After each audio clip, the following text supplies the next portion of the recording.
Obviously, you've been a familiar face to everybody across this region for decades, delivering the news every evening. So, what was it that first drew you into broadcasting in the first place? I really, it's very difficult. I grew up before local radio, before anybody had a chance to be on the radio and everything, except that my godfather, um, my uncle, he owned the farm next to my father's, and he wrote a series for national radio, which used to go out on the old home service, I think it was, on Saturday afternoons at 5 o'clock during children's hour, Yeah. called Cowley's Farm. And so I knew somebody who actually was on the radio, and and in fact, my photograph when I was about 5, 6 years old, my photograph was in the Radio Times. Do you remember when people used I, to buy the I Radio do. Times? I remember the excitement about the Christmas radio times. Right, yes, and um, and so I saw myself in the Radio Times, and I was always that. I had two older brothers, and one of them was taking after my father as far as the arable side was concerned. The other one was taking after my father as far as the cows were concerned. And so there wasn't anything for me apart from the mucky jobs in the middle. And so I was always that kind of slightly theatrical kid who we had in the house when I was growing up, we had a big bay window, and there was an old Bakelite radio in there, which used to get very warm and had a lovely, lovely smell. But the curtains came across in front of the bay window, and I would stand on the table inside the bay window, pull the curtains back, and do this kind of performance. So I was probably not a very nice child. So, do you think it was seeing yourself in the Radio Times that was the yes, this is for me? I don't know. I always just fancied it. I was the sort of kid who stood in front of a mirror with a guitar which was out of tune and Yeah. pretended I was a pop star, and I always took part in the village plays and things from a Mm. very young age. I have a terrible singing voice now, but when I was growing up, I had a quite a nice treble voice, so I used to sing solos, and so it was all those kind of performance things, Yeah. really. Um, and of course, but everybody told you. I remember when I went for my first interview at the BBC. Um, to I was just desperate to get out of Salisbury and go and live somewhere. Mm. And I went for a job at the BBC, and the woman said to me, "You do know you will never be behind a microphone, don't you?" That was the HR woman. I thought, I hadn't even thought about it, but I'm going to show you you're wrong. Gonna prove her wrong. I still remember her name. Her name was Jean Davis, and she was. Have to Isn't see that if we strange? can tag her on our social media. Get her I to. think she was a bit older than me when I got there. And I kind of zigzagged through the BBC, doing all sorts of jobs, and I tried very hard to get a job. They have something called studio managers, who are the people who mix and balance sound. And every year they would take their pick of the best university graduates across the country for what is actually quite a it's a technical job really, rather than a high powered mind job. But they would have probably 9, 12 places on this course every year. And they would have at least 9 of those would be from top universities. I mean, really top Mm. universities with top grades and everything like that. And they would have 2 or 3 people with proven interest. That's what they called it. The BBC had a strange vocabulary, and and proven interest meant that you knew how a radio studio worked, but there was a book by a bloke called H. Burrell Haddon, which told you all the answers to the questions. And there was something called the Studio Amateur Dramatic Group in the BBC. Now, this was something that was allowed, a group that were allowed to use the studios to make their own kind of programs. Mm. It was broadcast or anything like that, but it was part of the BBC's effort to get everybody involved. And if you were a member of that, that's a proven interest in radio. And then I got a managed to get onto a local hospital radio in Southampton. So I was living in London. I used to drive to Southampton every week on a Sunday, do a radio program, and then drive back. So it was kind of proven interest. So I got Okay. in. I became a part of the studio manager team. And how And did you progress from there to Look East? Well, it's a long and you know these things Mm. zigzag, don't they? And so you were graded vocal or non-vocal, which meant Okay. you could You were allowed actually. to talk or not? But that's because the people who were studio managers used to you toggle a switch and your microphone would be live and you would introduce the Mm. next program. My first ever broadcast was this is the BBC World Service. There now follows a program in Vietnamese. Wow. So if you're listening in Vietnam, you haven't heard a word that I've said, and if you've heard it, you haven't understood it. So that was it. And after that, I then applied to local radio, did some uh, programs on local radio, and went into the newsroom as well. Yeah. So if you did the breakfast program, which is I did for a while at Radio Derby, you get to go in the newsroom and be a reporter as well. So I did. It was kind of, and then I went to commercial radio in Birmingham. BRMB was one of the big five radio stations doing Mm. mid there. And while I was doing that, I started working on ATV, doing announcements in Vision, and then I got asked to do some programs. I did a religious program at ATV. I was on Star Soccer a couple of times with Jimmy Greaves, and then I applied to come here. And when I came to Look East, I drove all the way and didn't have the motorways then in 1984. It was a lot of going through small towns Yeah. and things. I came here, and this director called George called me in and said, come and do a voice test and a screen test. So I went through, did it, and George said, that's fine, thank you very much. Walked out. So I thought I can go. So I left, and I got as far as one of the small towns and phoned my wife Jane. We didn't have mobile phone, you forget. Yeah. We take it for granted now. Stopped in a kiosk, phoned Jane, and she said, well, I think they want to offer you the job, go back.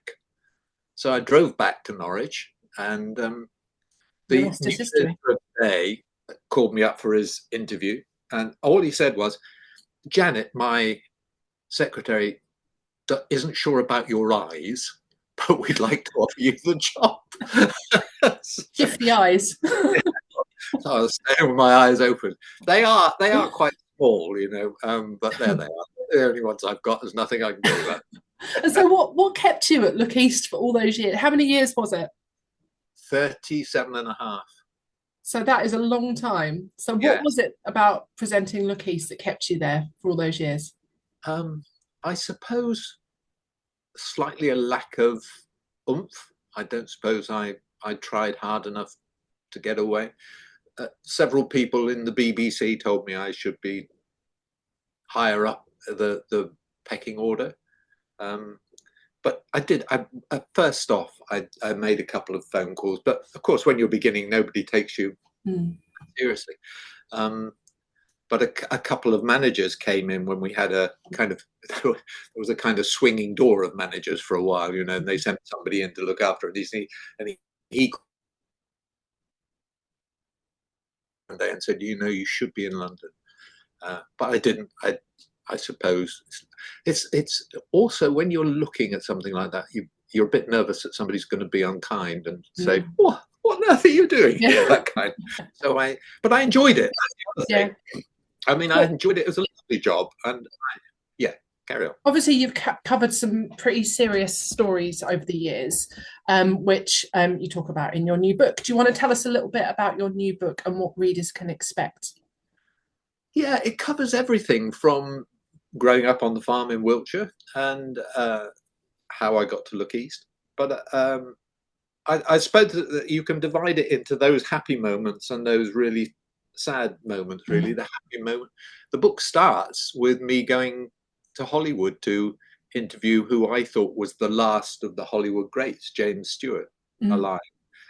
And the trouble I had getting to see him because his agents and the people who represented him kept telling me he wouldn't do it. So we went to Hollywood. I interviewed Walter Matthau. I'd set him up as well to do an Mm. interview with him in case James Stewart pulled out because the agent was less than enthusiastic about my chances. Yeah. Um, and Walter Matthau, did a very nice interview.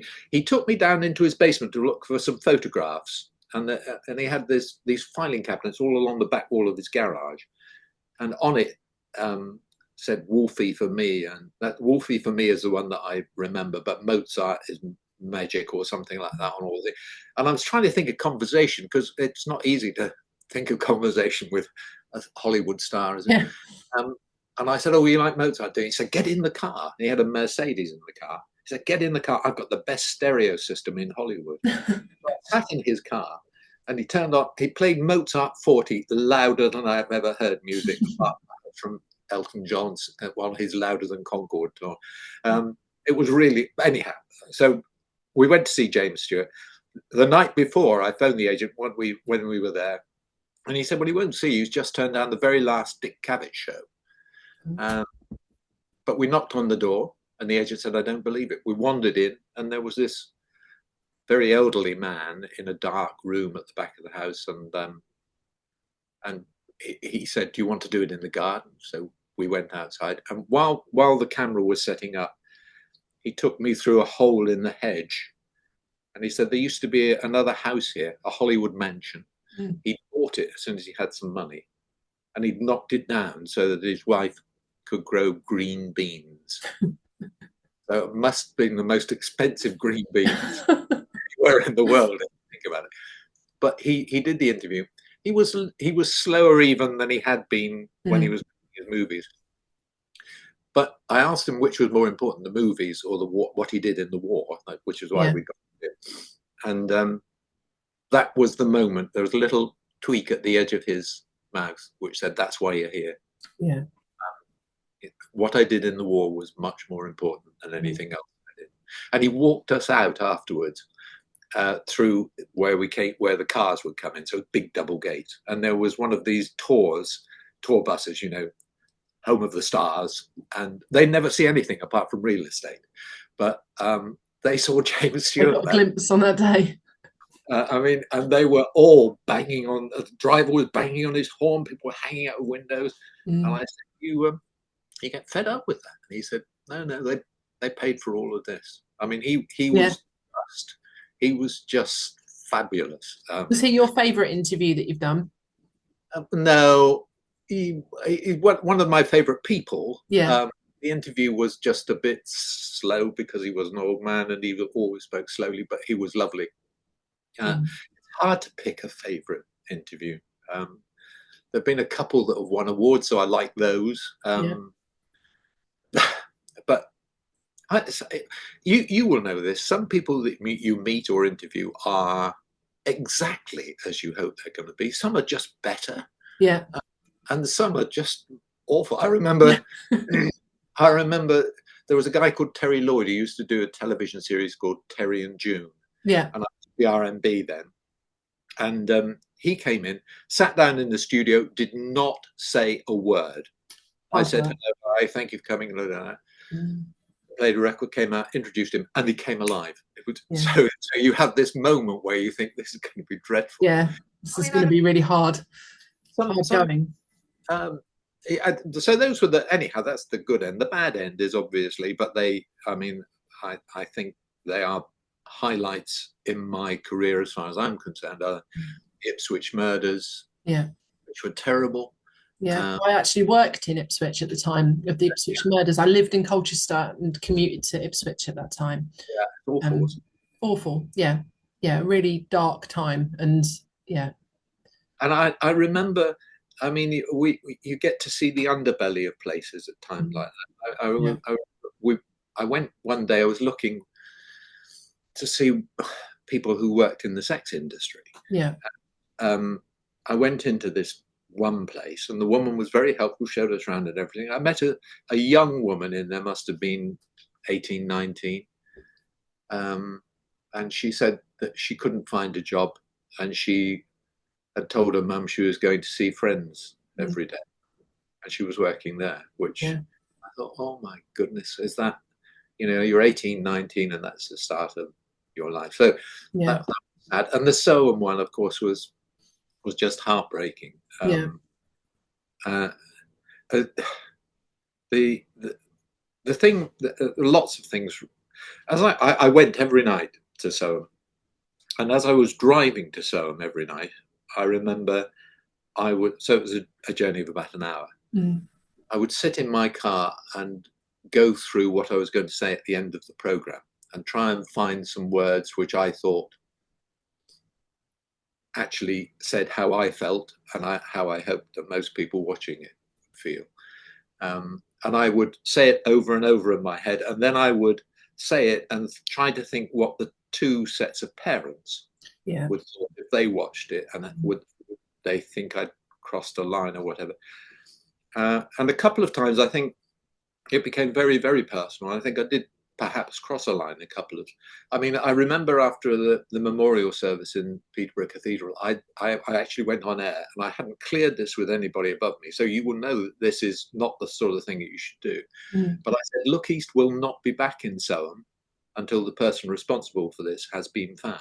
Yeah. And we're invited, basically, because I knew that people in Soham were just fed up with having us having journalists there. They probably needed some space, didn't they, at that point? And we were true to that. We didn't go back. You know, there was. I remember one person wanted us to go and film the children going back to school after the summer holidays, and I was so glad we didn't. I mean, that's just a thing that journalists think is interesting, but it's not. It's just intrusive. Yeah. And then on the day of the conviction, I think I became, well, I did become very personal. At the end of it, I said lots about the tragedy for the parents, because their life sentence had started when their daughters disappeared. Yeah. And I finished by saying, do something for me tonight. Put your arms around your children and tell them you love them. And say a prayer for two families who would give almost anything for that simple pleasure. And we went off air, and a woman came running across the churchyard where we were, and I thought, oh no, this is somebody who doesn't want us to be here. Yeah. And she just came and said, I've come to say thank you. That's how we feel. Yeah. And I think you did, I think probably part of your, well, most of your popularity is because of that. You brought a very kind of, and I can speak from personal experience here. As I say, me and my brother grew up watching you deliver the news every night. Look East was always on in our house, you know, for years and years and years. So I think you had a very kind of steady ship. I think that was comforting to people, no matter what it was that you were delivering, whether it was good kind of news or awful stories. It was done in a personal way and in a comforting and reassuring way, I think, which probably is why you were so popular on there for so many years. And why, when you dropped that bombshell on everybody, it was such a shock. Yeah, it was a shock for everybody. Why did you decide that was the right time to go? There'd been all sorts of stuff going on. After COVID, the BBC decided that they wanted one presenter, not two. Right. And there was a competition, a board system, which I was selected from, and then they changed their mind and said, you will do it one week, and your co-presenter will do it the next week. Right. And I didn't think that was fair, basically. Yeah. I thought, if we'd been through such an unpleasant, and it was unpleasant, moment. And then they changed their mind. Yes, and I thought, you either select somebody or you don't. They'd said it was I'd provisionally been selected, so provisionally was in there. I had no comeback on for that. I just thought that was wrong. We'd gone through, and it was very difficult. And the reason I didn't want to do it, first of all, I think every night, strangely, being on every night actually gives you a greater link with the people who are watching, because most people watch 2 or 3 a week. So if you're on once one week and not on the next week, you may actually miss the basis of a very good story. So when you're presenting it next week, you don't know what's been said the previous week unless you've been part of it. And I think for the viewer, having that continuity of the same person, it's like on the radio, there is a reason why you have the same person present the breakfast show every day of the week, because it's that familiarity and that consistency that people enjoy. yeah, and I just did, and it was having the going to one presenter meant that they were trying to change our hours of work. So actually, I'd have been working more hours Yeah. for tens of thousands of pounds less. Yeah. Yeah. Um, so I said no, Yeah. and we negotiated for over a year, Wow. and they kept coming back with ways of trying to persuade me to stay. Yeah. And but I think once I decided to go, it was, and I miss it like mad. That's the other Yeah. thing. I'm sure you would miss not being on the Yeah. radio. Yeah. So I just, there's not a day when I don't miss being on television or radio. Yeah. It gets in your blood, doesn't it? Yeah. Yeah. That's Uh, you know, the other thing is I'm an old man now. So that's, it. It's time to slow down a bit. And well, no, I don't think so. I uh, mean, so but have that's, you got any other projects now the book is kind of written? What else yeah, is in the pipeline? I have to say, you know, there's writing it was very difficult to start. I started writing it because my children got married quite old, Mm. quite late in their, you know, one of them was over 40. And so they've got very young grandchildren. I've got 7 grandchildren, and all of them are under 14. Wow. 3 of them are under 5. Yeah. Um, So they and keep you busy. yeah, they do. But I thought when they grow up, they won't know what I did, or you Mm. know. So I started writing it just for them, not as a book. Um, and then after I got into it, I thought, well, I can do this, I can do that, and I started writing. And I didn't write it very well, if I'm honest. So I kept going back to it, and then publishers said, yeah, they publish it, and it kind of went from there. I Mm. rewrote it, not rewrote totally, but went through it about 4 times, trying to, Yeah. and it's not like writing for television. I mean, on Look East, you have your top link, which is your big set piece, Mm. hard story. Hopefully, you go, and then as you go through, I always thought my link writing, and I rewrote virtually every link every Yeah. night. My basically the link was, hang on, this is interesting. Watch it. You know, you can say what you like. I Yeah. hate when those people try to get so clever. I worked with somebody years and years ago who used to put quotes from philosophical Yeah. books.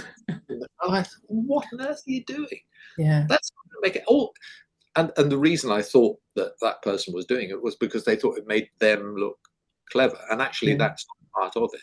I No. mean, I'm an old chair in the corner, wasn't I, for years? I was just Mm. somebody that we were used to.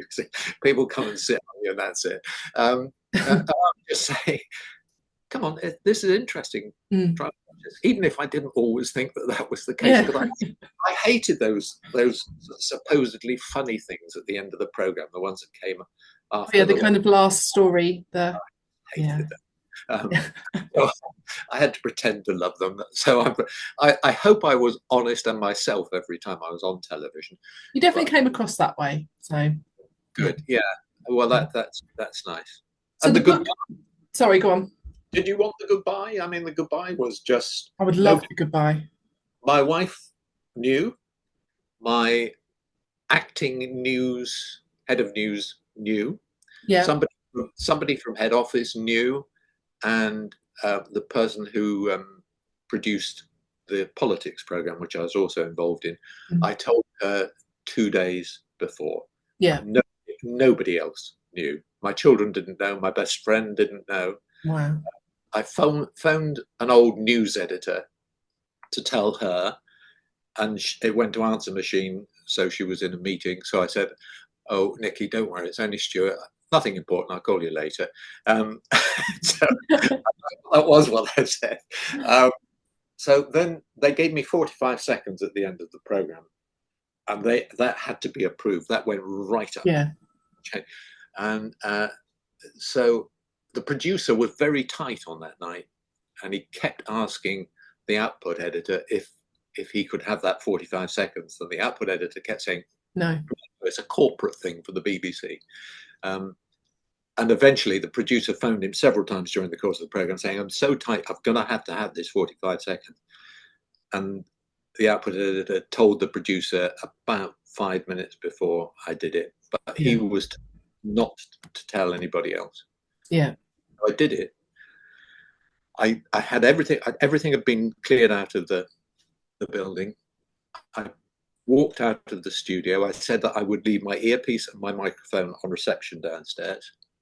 Got to the top of the stairs and realised I'd left my car keys in on the sofa, so I had to go back in.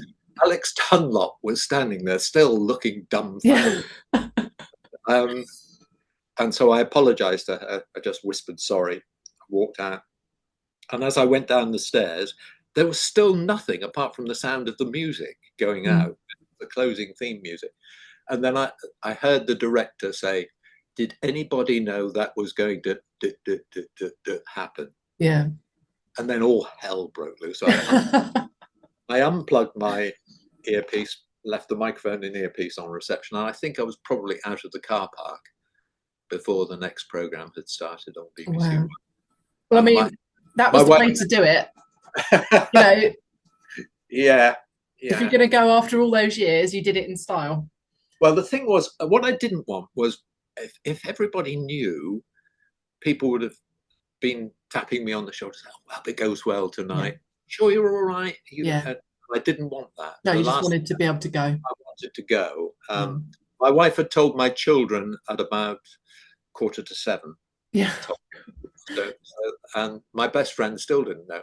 And the woman I'd left the message for, on my way home, she phoned me in the car. I was very, very excited. She said, "I think you've crashed the BBC website." As I say, for the viewers, it was. I mean, I literally was watching, kind of like, what? And then you did a good job of it.